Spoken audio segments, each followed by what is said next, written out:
பல்சுவை கதம்ப நிகழ்ச்சி. இது தமிழ் அறிவி வானொலி ஜெர்மனி. அடுத்து இணைகின்றார் தக்கோலத்திலிருந்து கவிஞரும் எழுத்தாளருமான செந்தமிழ் தேனி தக்கோலமன் எல்லாதனையா அவர்கள். இன்றைய தினம் விவேக சிந்தாமணி என்ற நூலின் 2ஆம் பாகத்தில் அமைந்துள்ள 47வது பாடலும் விளக்கமும் இணைகின்றார். வாருங்களையே. தமிழே அமுதே வருவாய் நிறைவாய் தருவாய்.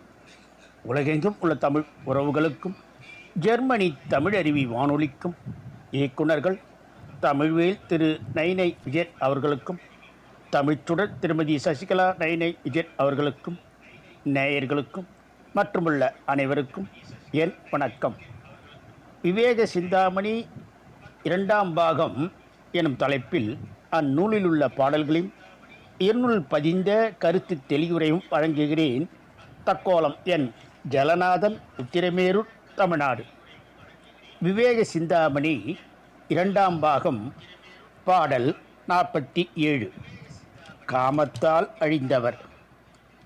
காமத்தால் இந்திரன் கலக்கம் எய்தினான், காமத்தால் இராவணன் கருத்து அழிந்தனன், காமத்தால் கீசகன் கவலையுற்றனன், காமத்தால் இறந்தவர் கணக்கிலார்களே. காமத்தால் அழிந்தவர்.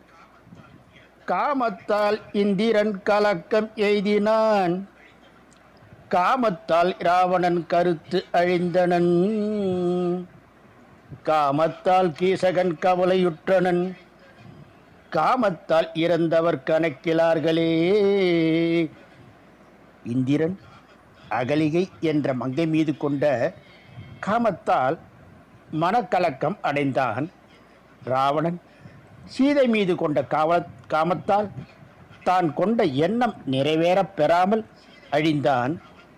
விராடன் என்பவனின் மைத்துனன் கீசகன் திரௌபதியிடத்தில் கொண்ட காமத்தால் கவலையடைந்து வீமனால் இறந்தனன்.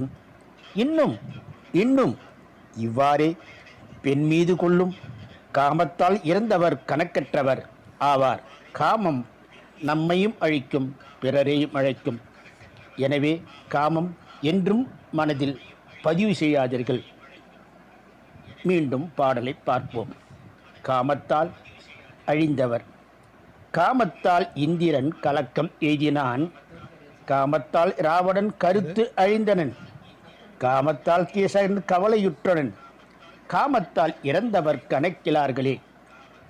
இத்துடன் இன்று நிறைவு செய்து தொடர்ந்து வரும் நாட்களில் விவேக சிந்தாமணி 2ஆம் பாகத்தில் உள்ள பாடலையும் என்னுள் பதிந்த கருத்து தெளிவுரையும் பார்ப்போம்.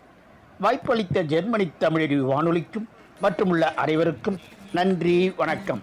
தக்கோலம் என் ஜலநாதன், உத்திரமேரூர், சங்கத் தமிழ் இலக்கிய பூங்கா. நேயர்கள் இதுவரை கேட்டது விவேக சிந்தாமணியில் இருந்து ஒரு பாடலும் விளக்கமும் கேட்டீர்கள். சிறப்பாக தொகுத்து வழங்கியவர் தமிழருவி வானொலியின் செந்தமிழ் தேனி தக்கோலமன் எல்லாதனையா அவர்கள், உத்தரமேரூரில் இருந்து. நன்றிகளையா. மீண்டும் இணைந்து கொள்வோம். நன்றி, வணக்கம். நேயர்கள் கேட்டுக்கொண்டிருப்பது காலை கதம்பம் பல்சுவை கதம்ப நிகழ்ச்சி. இது தமிழருவி வானொலி ஜெர்மனி.